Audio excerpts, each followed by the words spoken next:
Los filósofos modernos fueron muy influidos por los avances de la ciencia experimental y la matemática, por lo que intentaron desarrollar ideas que concordaran con esos conocimientos. Esta búsqueda planteó la postulación del sujeto cognoscente como el fundamento de la realidad. El conocimiento de la metafísica en la época moderna se caracterizó por ser a priori, es decir, que deriva solo de la razón, para que se diferenciara del conocimiento a posteriori, que lo hace solo de la experiencia. En ella influyeron la ciencia y los conocimientos empíricos. La metafísica se trata desde la razón y no es tan importante el que es el ser, sino más bien el cual es la idea del ser. Al inicio de la época moderna se da un movimiento cultural llamado el Renacimiento, el cual, además de ser un regreso a la literatura y al arte de la antigüedad, significó una nueva concepción del mundo y del hombre. En este contexto, la época moderna se caracterizó por la necesidad de explorar. Se buscaban nuevos mundos, nuevos conocimientos naturales, nuevas rutas comerciales, nuevas concepciones del mundo y del universo. La corriente contraria al racionalismo se llamó empirismo. Está considerada los sentidos como el criterio más adecuado para llegar a la verdad. Según esta, son las sensaciones las que componen las ideas y por lo tanto la realidad solo es perceptible mediante los sentidos. Estas doctrinas se derivan del conocimiento a posteriori, para la cual esta no es una representación de la realidad, sino solo un reflejo de las percepciones humanas. Para los empiristas, toda especulación que no derivara de la experiencia era un sinsentido o por lo tanto la metafísica tradicional no aportaba ningún contenido real.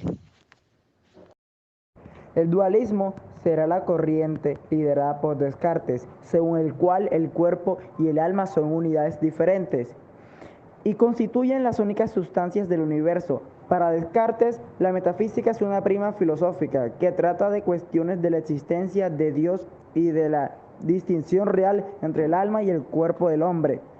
Todas las corrientes racionalistas creían que la realidad es de carácter racional y que el criterio para llegar a la verdad estaba en la convivencia. De esta época al principio de la modernidad, muchos autores rechazaron a la metafísica como ciencia por ser una realidad trascendente y que contrariaba los principios de realidad objetiva que caracterizaban la época. Se destaca el caso de Hume, quien dijo que todo conocimiento en conocimiento de hechos o de relaciones de ideas deja sin base el conocimiento de cualquier objeto metafísico, y que por lo tanto la metafísica no existe. Augusto Comte también escribió: la metafísica, como la teología, trata sobre todo de explicar la naturaleza íntima de los seres, del origen del destino de las cosas, pero en lugar de operar con los agentes sobrenaturales propiamente dichos, los reemplazaba cada vez más por entidades o abstracciones personalizadas, cuyo curso verdaderamente característico ha permitido designarla con el nombre de ontología. Tomás, como máximo exponente de la figura de Aristóteles, tiene en el ser el punto de partida de su esquema del pensamiento. El aquinate comienza su ciencia en el ente, que se define como lo que está haciendo.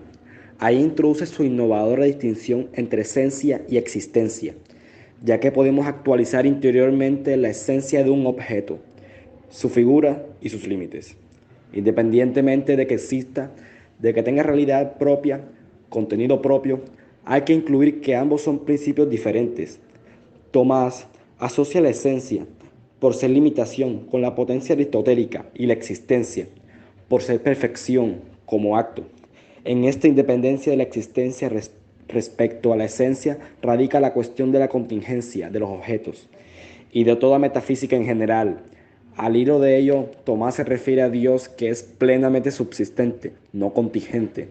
Luego su existencia se encuentra en esencia, se define como el ser propio y absoluto, el ser, como se verá más adelante. Características de la ontología.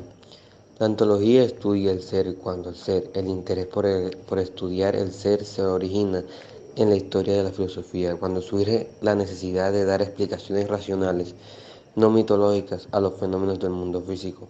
También debemos recordar que el carácter universal de la filosofía tuvo su origen en la necesidad de un conocimiento válido a otro fenómeno y en las diferencias de los conceptos inicialmente desarrollados para ser llevados a la práctica concreta en los fenómenos físicos o sociales.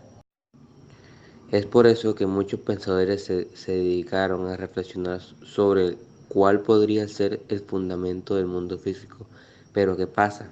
Nosotros al observar a los objetos que percibimos en el mundo físico, nos damos cuenta que existen objetos líquidos, sólidos o gaseosos, que algunos se componen de materia inerte como piedra y otros de materia viva.